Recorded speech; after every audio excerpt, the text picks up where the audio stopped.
Welcome to RSAC Conference 2025. We're here recording from the CyberRisk TV studio at Marriott Marquis in San Francisco. I'm your host, Adrian Sanabria, and joining me for this interview is Kash Shaikh, CEO at Securonix. Thank you for having me, Adrian. Welcome. And congratulations to Securonix for being nominated as a Best Insider Threat Solution finalist in the 2025 SC Awards. Thank you. We are honored.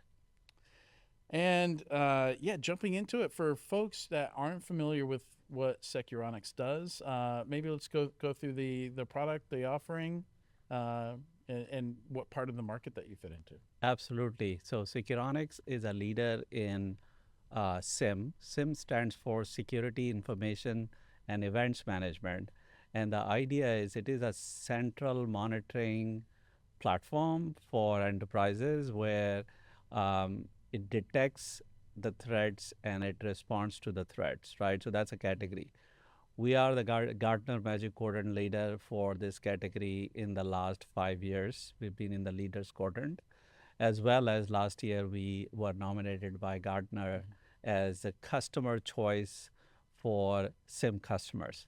So we are very proud of the innovations that we have done in this space. We've been in this space for almost 14 years, going on 15 years. And we are very proud to serve customers and protect one of the largest banks, one of the largest airlines in US around the globe, as well as healthcare and insurance are some of the verticals where we serve Fortune 100 clients and protect their businesses from the threat. And the description is interesting because a SIM, you can do a lot of things with the SIM, right? But you mentioned threats. And that's a particularly important use case, I think, for a SIM. I imagine you cover compliance, other use cases as well. But there's some different tooling you have to do for handling threats, threat hunting, that kind of thing, right? That's right. So there are a lot of benefits and use cases for SIM. We provide SIM, we provide UEBA, which is user behavior analytics. We also provide SOAR, which is automated response to these threats. And compliance is one of the area where, the tool in itself, as in SIM, can help the enterprises with the compliances. For example, we can store data for years and years, as in the logs and the compliance for compliance purposes, especially in the regulated industries, right? And then there are other use cases, for example, insider threat, right? Yeah. 40% of the breaches happen because of insider, whether they are company employees or third-party vendors that the company has a relationship with, and they decide to use the data for purposes which does not serve the interest of the company, right? So we have practice which is focused on insider threat. We have very large clients that are using our products for the insider threat because, as I said, that's a big part of where the threats come from. And we have one of the largest customers leveraging our product for insider threat. So speaking of threats, and we've seen threats evolve a bit. AI has not necessarily brought in new threats, but has evolved existing threats, I think I would say. So how much have you had to adjust and maybe build some new tooling to address AI? Absolutely. So AI obviously can help make the AI, cybersecurity tools much more effective. So we are using AI in our product. We've been using AI for the last 10 years, but more recently in the last 2 years, since the Gen AI and large language models are available, we are using Gen AI in our products to make it much more automated, much more effective. Now, the threat actors are also using AI. Right. And what our strategy is really leverage AI to fight AI, right? And stay ahead of the curve. So for example, at RSA, we announced our agentic AI vision and strategy. So for the last 1 year, we've been working on some of the agent, and the concept of the agent is agency.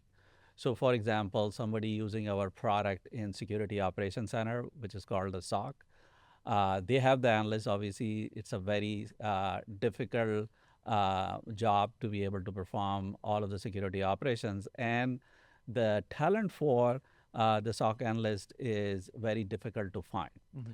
So, with the agents and the agency, we are enabling the enterprises to reduce the workloads of the agents. So, they can do more work with fewer agents, or they can have their analysts use the agents to be able to save more time, right? So, we announced several agents that are already available.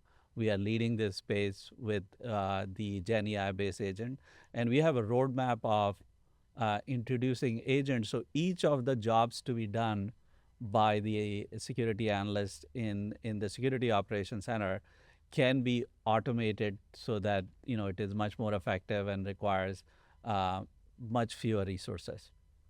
So it's interesting the kind of multi-agent approach. Are you finding that some of these different tasks are different enough that you need differently tuned or trained agent to do some of these different things? Yes. So in this case, these agents work in conjunction with human. We call it human in the loop, right? Because you have to provide the guardrails to these agents in terms of what type of threats you are looking for, what are the priorities of your security operations center, and then it can be customized to the need of specific organization and also perform each of the functions. There are typically 4 or 5 functions a SIEM is performing. For example, it is collecting the data, it is doing the analysis on the anomalies that exist in the enterprise.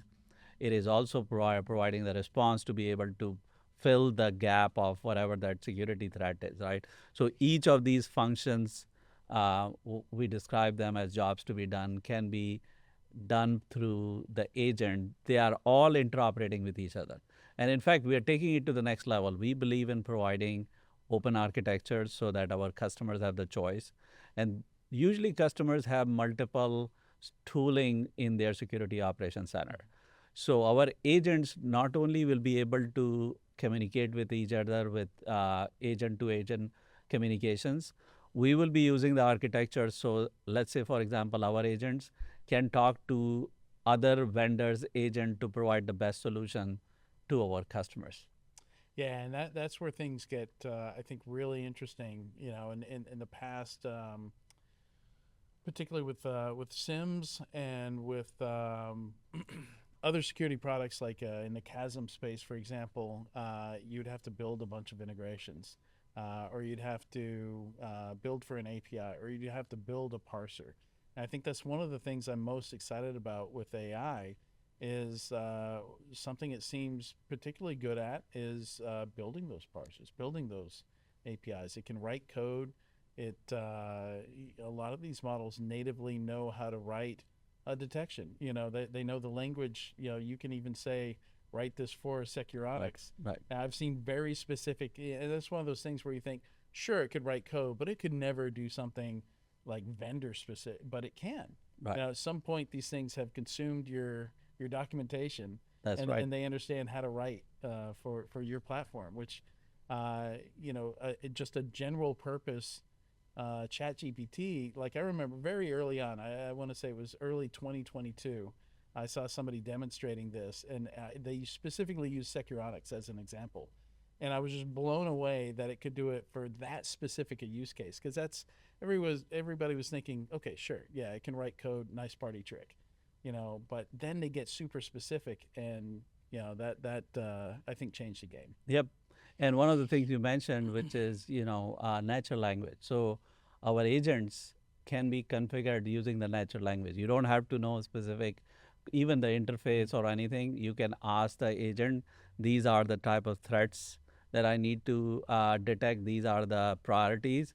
And our agent use the natural language to communicate, just like Siri, to be able to perform the task. And it's what we call the no code or low code, that you interact with our tool using the natural language.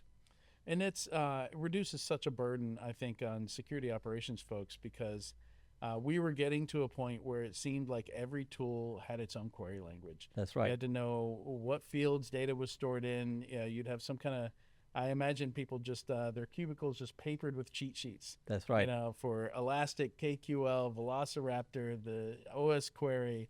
You know, everything had a different language, and now that we have a translation layer for that language, I mean, it's going to be so much easier to upskill analysts, and you know, they'll be able to focus more on the job of doing investigations, right? Absolutely. That is our vision and strategy. Yeah. Excellent. Good stuff. Anything else that you announced at RSA that we haven't covered? We I should think talk we about? covered, but you know, what I want the audience to leave with is we've had a history of innovation, Securonix. Mm-hmm. We were the first vendor to introduce cloud-based SIM when cloud was taking on in 2020 and 2021 because of COVID. Everybody was looking at the Yeah. cloud. We were the first one to introduce the cloud-native SIM. We've been innovating all along. We've been using AI and machine learning for the last 10 years, and we will continue to invest significantly in innovation to solve our customers' problems, as well as we are a very customer-centric company. So customer service and our Mm. commitment to innovation is what we want to be known for, and we want to serve more customers with that approach. Excellent. Great stuff. Thank you for joining me for this conversation, Kash. Really appreciate it. Learned a lot about Securonix. Thank you, Adrian, and thank you for having me. Yeah, and congrats again for being nominated as a Best Insider Threat Solution finalist in the 2025 SC Awards. Thank you.